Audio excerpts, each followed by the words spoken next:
Hello and welcome to the English Like a Native podcast. My name is Anna and you're listening to week 31, day 5 of Your English 5 a Day, the second season. This series is here to help you to build a habit of dipping daily into the English language, because even if you can only do a little bit, if you do it each day, it amounts to a great deal. And if English fluency is something that you are deeply interested in, if it is going to affect your life in a really meaningful way, then consider joining our Fluency program. This is a very large and comprehensive program that guides and supports you to fluency from wherever you are at the moment. I'll leave links to give you more details about the Fluency program in the show notes. But for now, let's dive into today's episode. This is a Friday episode, meaning we are going to bring together all the vocabulary we've visited this week in one big story. Now, this is not my story, but I will tell it as if it is. The Lost Wallet in Hiroshima. Back in May 2016, my partner and I decided we wanted to go to East Asia. We were particularly interested in Japan, so we decided to go there for 3 weeks. It was really the trip of a lifetime, not just an ordinary holiday. We'd been talking about this trip for ages, and it felt like the perfect opportunity to reconnect with each other after both of us had been working so hard.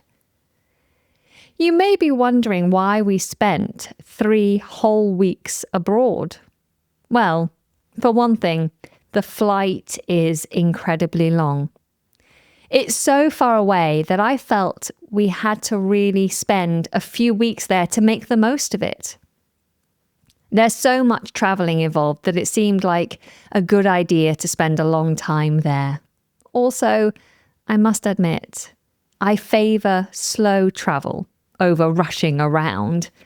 There's something reminiscent of the old days when people took proper time to explore places.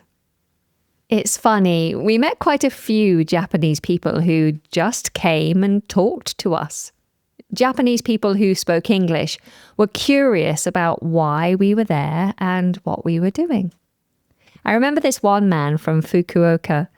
That's the city where they had the big earthquake a few years back. He was chatting to us and asked how long we were in Japan. When I told him 3 weeks, he was completely shocked. He said, "What?" I think in Japan, it's a bit like in the US. You don't get much holiday time, whereas in France, the minimum for everybody is 5 weeks of holiday. And for various reasons, my partner had 9 weeks of holiday every year. Well, half of it is proper holidays and half of it is time off in lieu. He works more hours per week and then gets the time back as days off. Anyway, so we had 3 weeks. Maybe you're wondering what we did with all that time. Maybe you're as shocked as the Japanese guy from Fukuoka. Our itinerary was basically this. We started in Tokyo, where we stayed for about a week. Then we went to Osaka, which is another large city. From there, we went down further, southwest to Hiroshima. And then on the way back, we went to Kyoto. Actually, with that itinerary and everything we did, we probably could have managed it in 2 weeks rather than 3, but it was really nice not to rush around. We really had the time to appreciate what it was like living in Japan. In Osaka and Kyoto, we stayed in Airbnb apartments, which was quite nice. We felt like we were actually kind of living there, you know? Living in proper neighborhoods, living among people, It was lovely to travel in a slow way rather than rushing from place to place. We spent our time traveling around these different cities, starting in Tokyo, then going down to Osaka. After a couple of weeks, we found ourselves in Hiroshima in the southwest of Japan for a few days. We really enjoyed it down there. It's a lovely part of the country. One night, we were walking back to our hotel.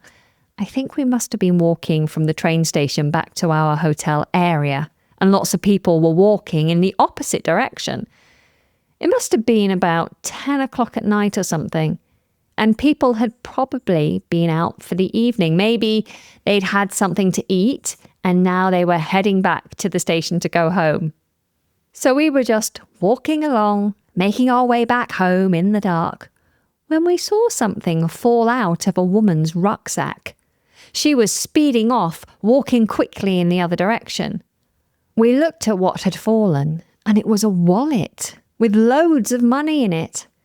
I don't know if other people didn't notice or they just ignored it. Maybe they were rushing for their train or something. Either way, nobody else went to pick it up. It was the two foreigners who don't speak Japanese who picked up this wallet. Meanwhile, this lady was walking off really fast in the opposite direction. I'm pretty sure she had headphones in her ears, so I guess that's why she didn't notice that something had fallen out. She was walking so quickly. We were like, right, well, we're not going to keep this wallet. We're going to have to do something about this. So we started running back up the street. As we got closer to her, we shouted, "Sumimasen," which means, "excuse me," in Japanese. This was one of the rare words that we actually knew, and it was quite appropriate at this moment. But we were thinking, oh goodness, this is really going to be weird. This little Japanese lady is going to have these two foreign tourists running towards her. It's a bit disturbing. Plus, with the headphones in her ears, she couldn't really hear anything anyway. We did actually manage to catch up with her, and we gave her back her wallet. We explained in English that we'd found it on the ground. I don't know if she understood. I'm not sure what happened, but she was grateful anyway. She said, "arigato," which is thank you in Japanese. There was something about that moment that felt really special, like a brief reunion between strangers who had helped each other, even though we'd never met before.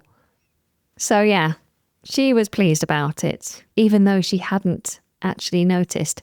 She hadn't even realised she'd dropped it.